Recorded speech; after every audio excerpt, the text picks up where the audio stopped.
மொத்தம் 3 போட்டோக்கள் இருந்தன. 2 கருப்பு வெள்ளையிலும் கலரிலும் ஒன்று. முதல் போட்டோவில் அந்த பெண் உயரமாய் லேசாய் மிரட்சியுடன் நின்றிருந்தாள்.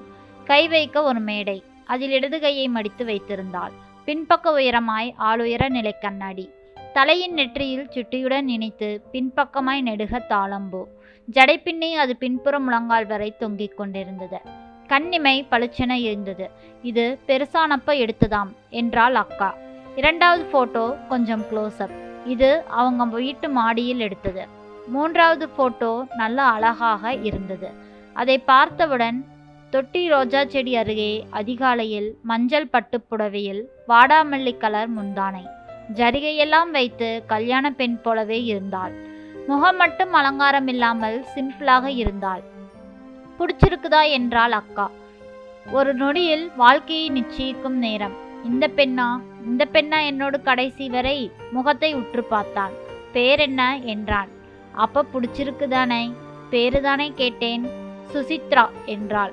பேர் நல்லாத்தான் இருக்கு என சொல்லிவிட்டு போனவள் திரும்பி நல்லா பாரு, நீயே முடிவு பண்ணிக்கோ என்று சொல்லிவிட்டாள். போட்டோவை மீண்டும் பார்த்த பொழுது பிடித்த மாதிரியும் இருந்தது, சில நேரம் பிடிக்காத மாதிரியும் இருந்தது. பின் யோசிக்கும் பொழுது பெருசாக ஒன்றும் தோன்றவில்லை. மனசு ரொம்ப நிச்சலமாய் இருந்தது. எதுவுமே தோன்றாமல் கொஞ்ச நேரம் வெறுமனே பார்த்து கொண்டிருந்து விட்டு சாப்பிட போனான். என்ன பார்த்தாச்சா என்றாள் அக்கா கிண்டலாக. பெருமூச்சுவுடன் என்றான்.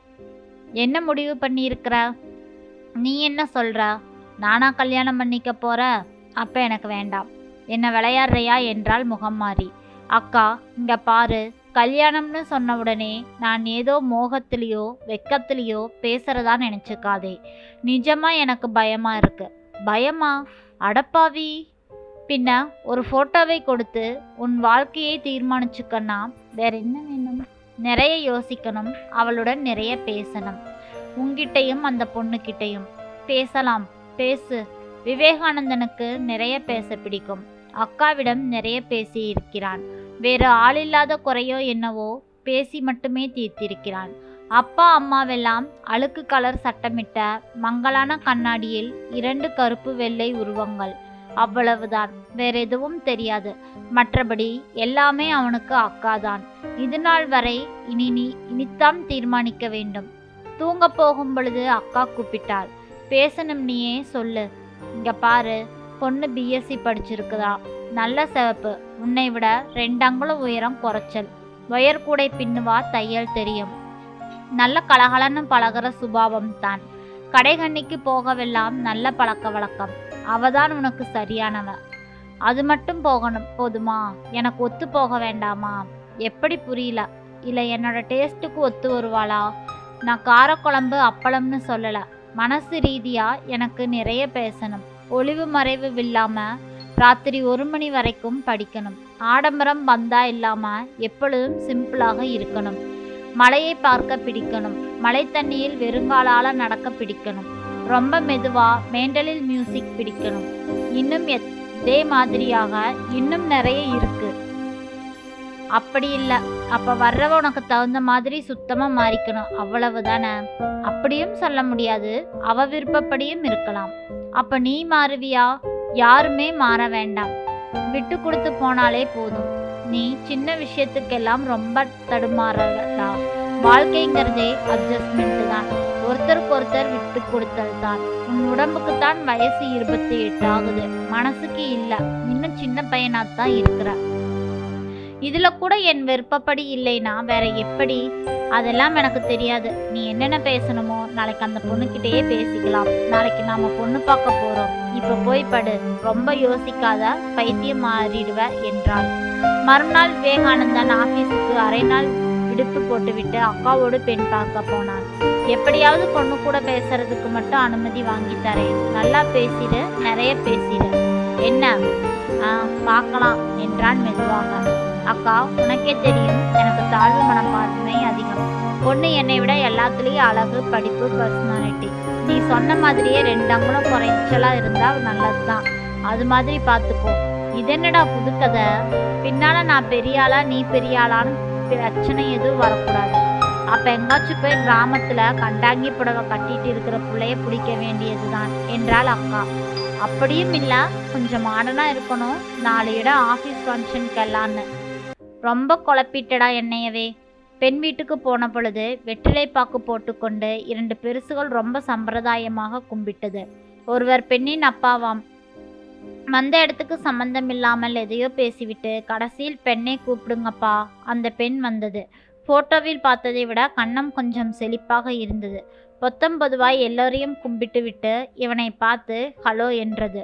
பதிலுக்கு இவனும் ஹலோ என்று நமஸ்காரம் செய்துவிட்டு உட்கார்ந்தான். சம்பிரதாய பேச்சு எல்லாம் பேசி முடித்தாகிவிட்டது. பெண்ணுடன் பேசலாம் என்ற பொழுது அக்கா அவனிடம் சொன்னான். என்ன, பர்மிஷன் கேட்கட்டா என்றான். அவன் அக்காவிடம் திரும்ப அவள் காதோரம் பிஎஸ்சி என்றாள். காஃபி டிஃபன் எல்லாம் சாப்பிட்ட பிறகு அக்கா பெண்ணின் அப்பாவில் மெதுவாய் கிசுகிசுக்கவே, பேஷா தாராளமாக பேசிடலாமே, இது என்ன புதுசா என்ற பொழுது விவேகானந்தன் கையில் சிவப்பாய் 2 சொட்டு தெரித்தது அவரின் வெற்றிலை எச்சில்.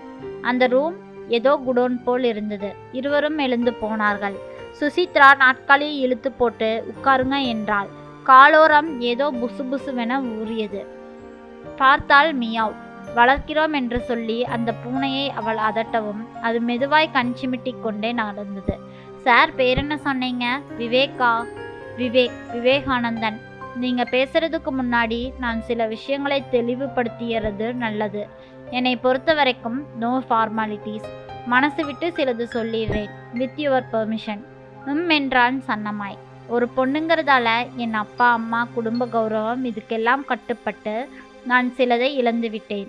என்னோட ஆசைகள் எண்ணங்கள் இதுக்கெல்லாம் ஒரு தடை என எனக்காக போட்டு வைத்திருந்தேன். ஆனால் கல்யாணத்துக்கு அப்புறம் நான் முழுசாகவே நானா இருக்கணும்னு நினைக்கிறேன். புரியலை. நீச்சல், கராத்தே இதிலெல்லாம் எனக்கு பயங்கர தாகம் உண்டு. ஒரு ஆவரேஜ் குடும்ப பெண்ணா 2 குழந்தை பெத்துட்டு ஸ்கூட்டர் பின்னாடி உட்கார்ந்து சினிமா போகிறது மட்டும்தான் வாழ்க்கையாக இருக்கிறதை நான் விரும்பலை. கொஞ்சம் வித்தியாசப்படணும்னு நினைக்கிறேன். விவேக் மௌனம் காத்தான். அவள் இன்னும் அருகே குனிந்து, சார், கற்றுக்க இங்கே நிறைய இந்த உலகத்தில் இருக்குது. தையலும் உயர்குடையும் தான் எங்கள் வீட்டில் முடிஞ்சது. குடும்பம், குழந்தை தவிர எனக்காக சுதந்திரமான நேரத்தை செலவழிக்க முடியுமா? கடிகாரம் மாதிரி சுற்றி சுற்றி ஒரே ஆளை மையமாக வைத்து சுற்றிக்கிட்டு இருந்தா வாழ்க்கையில் என்ன சுவாரஸ்யம் இருக்கு? சொல்லுங்க பார்க்கலாம். ஆக நீச்சலும் கராத்தேயும் மட்டும்தான் உங்கள் லட்சியமா? அப்படியெல்லாம் இல்லை, இன்னும் நிறைய இருக்கு. கம்ப்யூட்டர், கராத்தேன்னு பெரிய லிஸ்டே இருக்கு. இப்போ பேச நேரமில்லை. இப்போவே பாருங்க, யாரோ ஜன்னல் வழியாக எட்டி பார்க்குறாங்க. உங்கள் வீட்டில் உங்களுக்கு கொடுக்க முடியாததை கணவன்கிட்ட எதிர்பார்க்குறீங்க, அப்படித்தானே? நிச்சயமா.